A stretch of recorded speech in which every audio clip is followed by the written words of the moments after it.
Paul Finebaum always has his predictions that please some and displease others.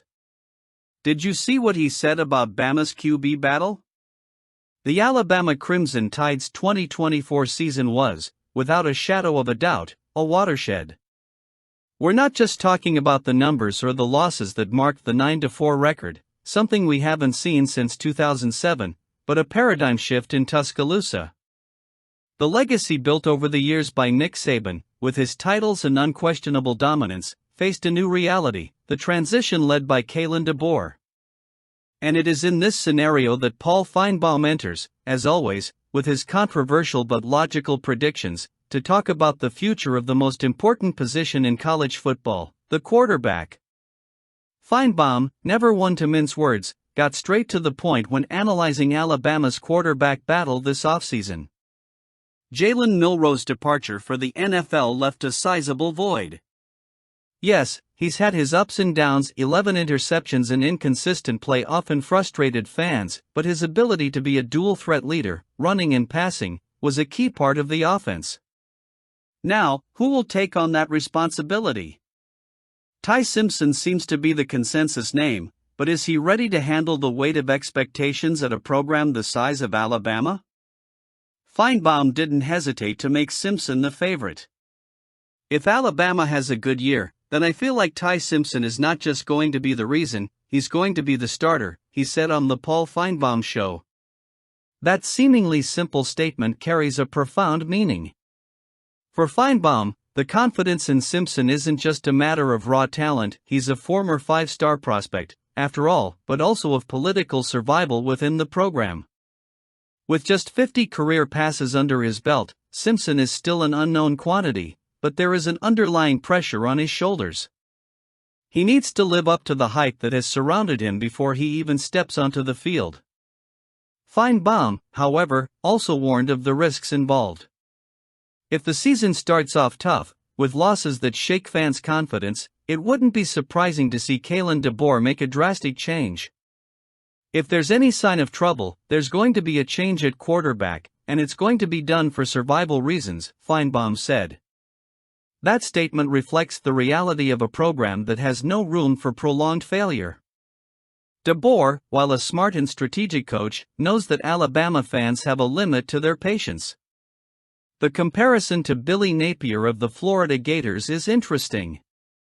When Graham Mertz was benched for DJ Lagway last year, it was an injury-driven decision that ended up revitalizing the Gators' season. In Alabama's case, if Simpson falters, the trade could be more strategic than reactive. And here comes another name Finebaum mentioned, Keelan Russell, the five-star recruit in the class of 2025.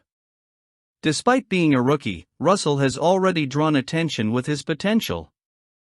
Finebaum believes that, in a crisis scenario, betting on Russell could be a way for DeBoer to alleviate criticism. Of course, launching a rookie so early carries risks, but it could also be a marketing ploy to maintain fan support. After all, who doesn't want to see a young talent shine at Bryant-Denny Stadium? Austin Mack, on the other hand, is a more experienced but perhaps less exciting choice. He arrived at Alabama after working with DeBoer in Washington, which could give him a bit of an early advantage. However, he lacks the necessary spark to win over fans. In a program like Alabama, where the quarterback is seen as the personification of the team, Mack may end up being just a temporary solution. All of this brings us to the opening game against the Florida State Seminoles on August 30th. It will be the first major test for DeBoer's new regime, and especially for the quarterback he's chosen. If Ty Simpson starts, he'll have a chance to prove he's worthy of the legacy of Alabama's great quarterbacks. But as Finebaum pointed out, early success or failure could determine the course of the season. What's clear is that Alabama is in a moment of reinvention. The glories of the past are undeniable, but the present demands adjustment. Kalen DeBoer has a monumental challenge ahead of him, balancing the pressure to win now with the need to build for the future. And if Finebaum is right, Ty Simpson will be the face of that effort at least until circumstances require another change. It remains to be seen whether the young quarterback will be up to the challenge, or if Alabama will need to look elsewhere to regain its dominance in college football. Saban's departure left a void at Bama that could not be filled instantly. But little by little, DeBoer is making his mark, and it's not going unnoticed by the players or the Alabama community.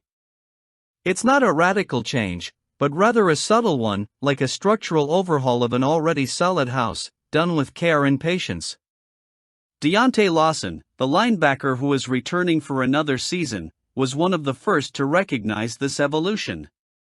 He recalled the challenges DeBoer faced in his first year, taking over a giant amid the chaos of the transfer portal and trying to implement his vision while still learning to navigate the turbulent waters of Saban's legacy. It was kind of hard for him to come in and be the bad cop or something last year, Lawson said, referring to DeBoer's need to impose discipline and new standards in an environment accustomed to a different kind of coach. But now, he added, his fingerprints are all over everything. That phrase sums up the current moment well. DeBoer is not just running the program, he's starting to transform it. Lawson's bad cop analogy drew an easy smile from DeBoer, who downplayed the idea during an interview with ESPN. For him, the first year was more about holding mode than anything else.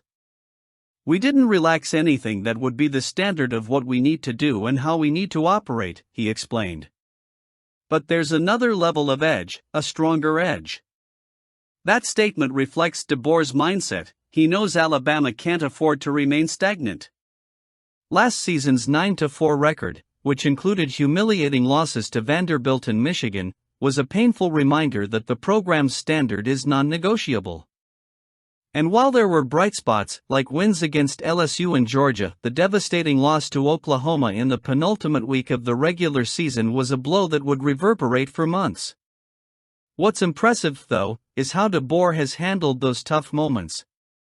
Rather than point fingers or blame players, he took responsibility for the failure. That's not the norm here, and we all know that, Lawson said. But go back and look at how Coach DeBoer handled it. He wasn't pointing fingers at anyone. He owned everything. That quiet, responsible leadership style seems to be creating a sense of unity in the locker room. Now more than ever, the players feel like they're part of a collective effort, a team that's truly aligned between the coaching staff and the athletes. DeBoer, an experienced transition coach, compares this process to what he experienced during his sophomore years at Washington and Fresno State. Your relationships are deeper, he said. You establish that edge because of the understanding of what we need to do to get there, and now we've had the experience, for the most part, together. That closeness has allowed the team to become more comfortable with constructive criticism, something that's essential to continued growth. We're getting closer to having alignment between the coaching staff and the players and having the right people here. Everyone appreciates what each other brings to the table. Another key piece in the puzzle is Ryan Grubb, the offensive coordinator DeBoer brought back after a brief stint with the Seattle Seahawks. The two men's connection dates back to 2007, when they worked together in Sioux Falls. Most recently, Grubb was the architect of the Washington offense that led the team to the national championship game in 2023. Interestingly, before his final season, Saban tried to hire him as offensive coordinator, but Grubb opted to stay in Washington. Now, he's in Tuscaloosa, bringing with him two qualities Alabama desperately needs: consistency and toughness. You don't try too hard to get through the good parts and you push yourself through the hard parts, Grubb said of his philosophy. He sees DeBoer as an ideal partner, someone who keeps his cool when necessary but also knows when to apply pressure. That combination seems to be instilling confidence in the players.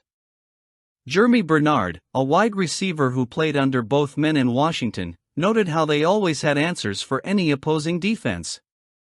It's the belief they instilled in you as a player and the way they supported each other, adding things, adjusting things, playing to what we did best, Bernard said. The biggest question mark for Alabama is the battle for starting quarterback. Ty Simpson, Austin Mack, and Keelan Russell are all in the running, and Grubb is excited about the trio. What will it be like? Let us know in the comments.